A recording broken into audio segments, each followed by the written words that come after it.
2 घंटे के लिए पुलिस हटा लेने वाली जो थ्योरी हैदराबाद से आई थी, उस थ्योरी पर ओवैसी ने तो अमल नहीं किया, लेकिन भाजपा राज में वो थ्योरी अप्लाई कर दी गई। मैं बहुत शुरू से कह रही हूं कि बहराइच दंगे प्रायोजित है और वो बात अब सच साबित होती हुई दिखाई दे रही है। बहराइच दंगों में शामिल 2 लोग कैमरे पर यह बात कहते हुए दिखाई दिए कि उस दिन पुलिस ने सिर्फ 2 घंटे का समय दिया था। उस दिन कुछ लोग गद्दारी नहीं करते तो बहराइच का आधा महाराजगंज साफ हो जाता। दैनिक भास्कर के पत्रकार राजेश साहू की रिपोर्ट का ये हिस्सा सुनिए जरा। इन लोगों ने गद्दारी की वहाँ। ये सारे सस्पेंड हो गए हैं। दोस्तों, अब ये कुछ लोग हैं कौन? क्या पुलिस में ही वो कुछ लोग हैं?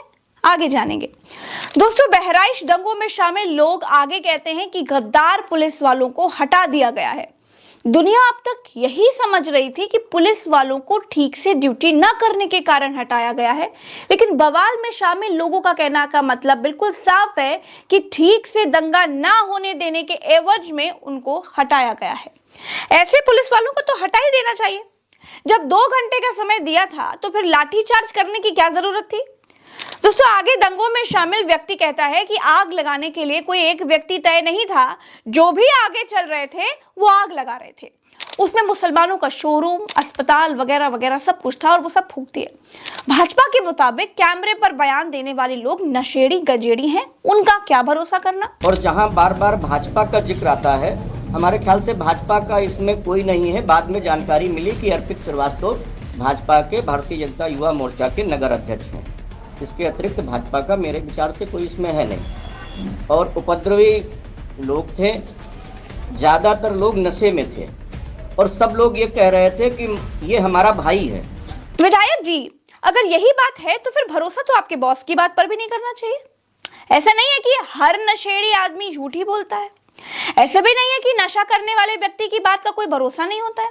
ऐसा भी नहीं होता है कि नशा करने वाला व्यक्ति कभी सच बोल नहीं सकता। वो बात अलग है नेताजी की कोई दिन दहाड़े गांजा फूक रहा है, कोई शाम ढलने के बाद महफिल सजा रहा हो। हमने तो सुना है कि नशा करने के बाद लोग झूठ नहीं बोल पाते।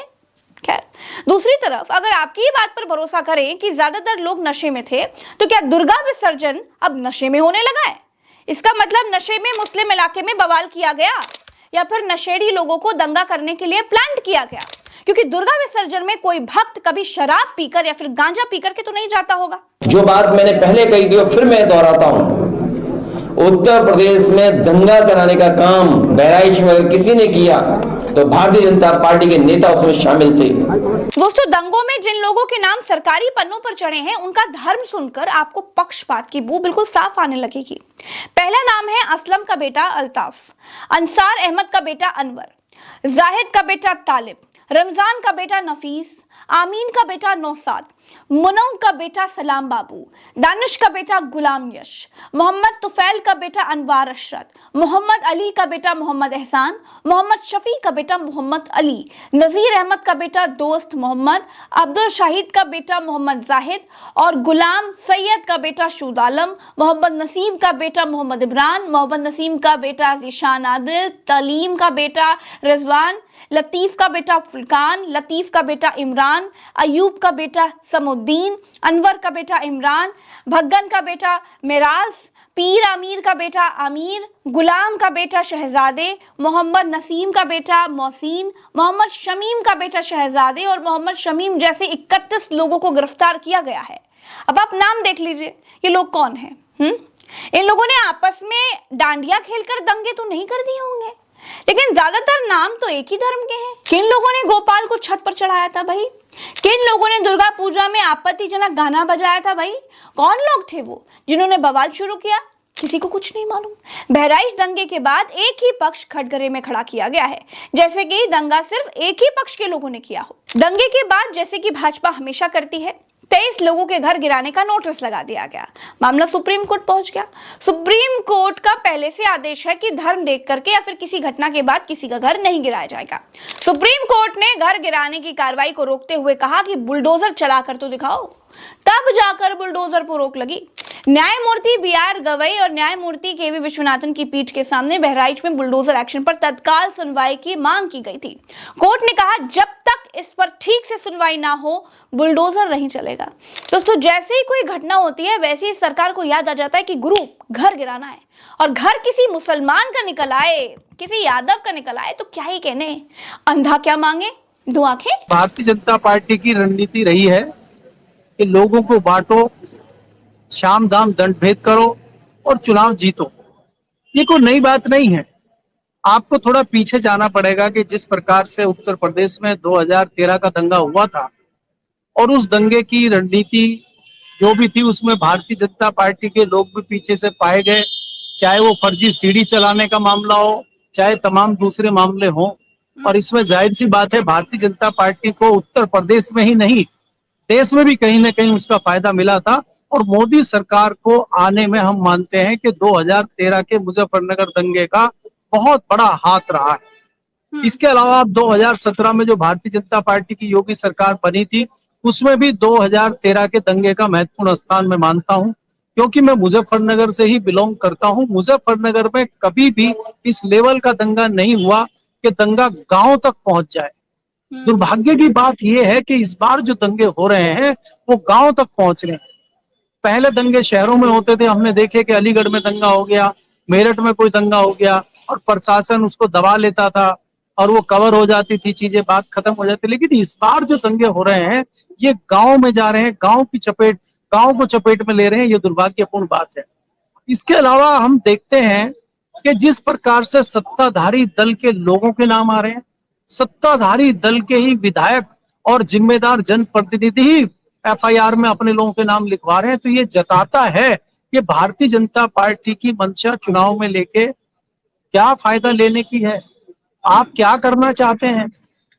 10 सीटों पर चुनाव है जिसमें से एक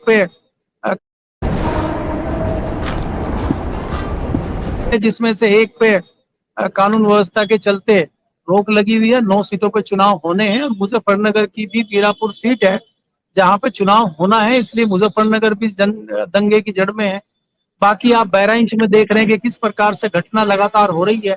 सुप्रीम कोर्ट दखलंदाजी कर रहा है। सुप्रीम कोर्ट को कहना पड़ रहा है कि आप कोई बुलडोजर नहीं चलाएंगे, आप कोई एक्शन नहीं लेंगे जब तक हम कोई फैसला नहीं कर देते। तो इतनी बड़ी बड़ी बातें अगर उत्तर प्रदेश में हो रही हैं तो इसके पीछे की राजनीति और इसके पीछे का षड्यंत्र आपको समझना चाहिए।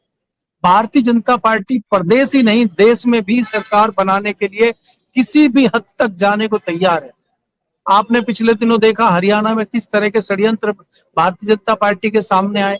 लगातार भारतीय जनता पार्टी झारखंड और महाराष्ट्र में क्या काम कर रही है।